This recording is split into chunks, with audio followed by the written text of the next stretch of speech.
Hello, good morning.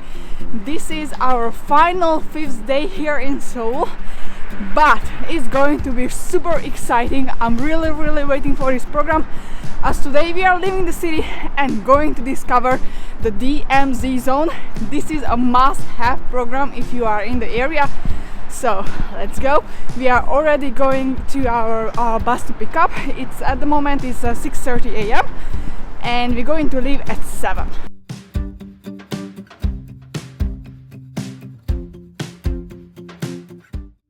You cannot visit the DMZ on your own, only with a guided tour, so I'm going to link down below in the description the exact trip what we attended.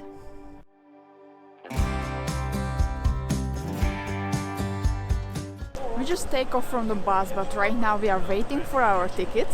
They are selling the tickets on first come first served, so this is the reason why we are here early. And we are waiting for the ticket booth to open right now. Our guide already made a line for us, so yeah, soon we're going to get in. But first let's see what is the DMZ Zone. This is the abbreviation of the Demilitarized Zone, which is supposed to be the land of peace. After the Japanese occupation and the Second World War, the northern part of Korea was supported by China and the Soviets, while the south was supported by the US, so it needed a buffer zone between the two forces. So they divided Korea into half in 1953 near the 38th parallel. This is a 4-kilometer wide zone with 2 kilometers on each side of the border. This area is supposed to be weapons-free and the place where North and South can meet and cooperate, but in real this is the most heavily guarded and militarized piece of land in the whole world.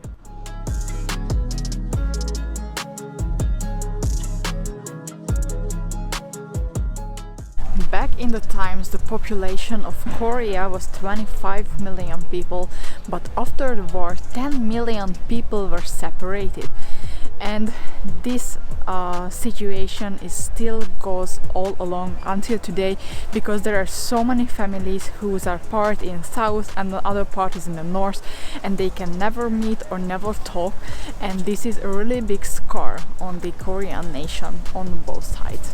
You can see many monuments here which are representing this separation, and these are also memorial places for these families. This is the only spot where you can purchase some North Korean money as souvenir, also checking out some of the remains of the war before you stepping into the real part of the DMZ.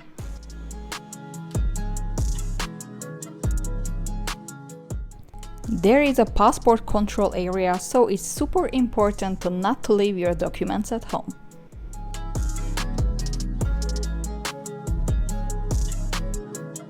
Right now we are up here at Dora Observatory, from where you can have a glimpse of North Korea. There are so many binoculars here, and you can check out the fake village on the other side, also a North Korean flag and some mountains, and if the weather is good and you're lucky, you can also spot a few North Korean people. You can see the North Korean flag over there, right there. Both North and South has a flag close to the border, and actually for a while they had a competition ship who has a higher pole. At the moment North Korea is leading with 160 meters.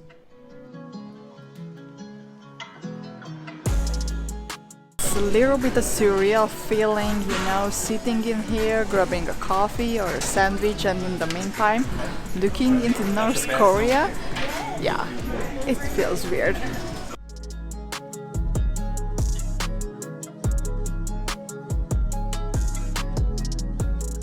The next spot we can visit is the third tunnel, but it's not allowed to take any photos or videos inside.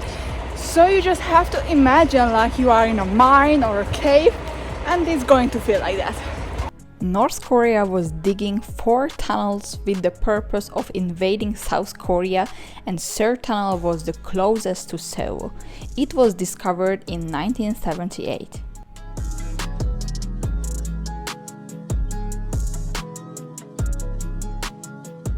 After this we was heading to a local town to have some lunch.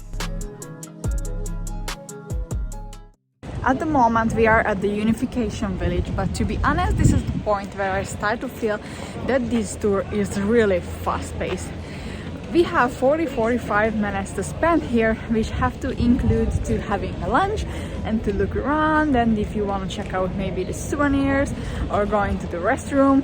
So yeah, this is a really short time, especially because there are so many people and you also have to stand in the line and waiting.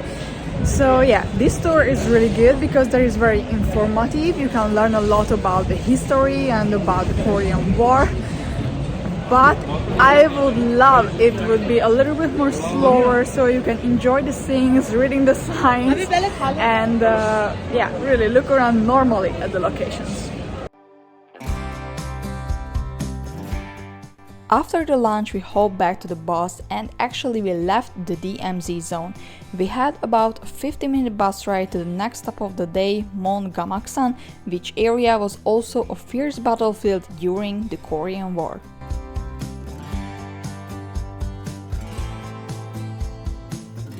And the last stop of the day is the suspension bridge.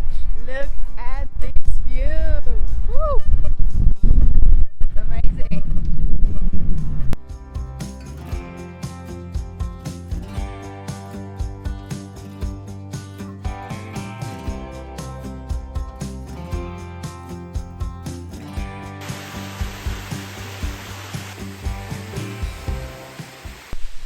This is a really nice part of the trip that we have a little bit of time to spending in the nature. We're crossing the bridge and here is a beautiful waterfall. This is a nice spot. After the bridge we headed back to Seoul with a 1.5-hour bus ride and we arrived back to the city around 5 p.m. So here is the end of today's video. We had 5 fun days here in Seoul. I hope you enjoyed it. If you do, don't forget to smash the like button. And also, if you have any kind of tips, tricks for the fellow travelers about Korea and about Seoul, don't forget to share it in the comments down below and see you in the next video.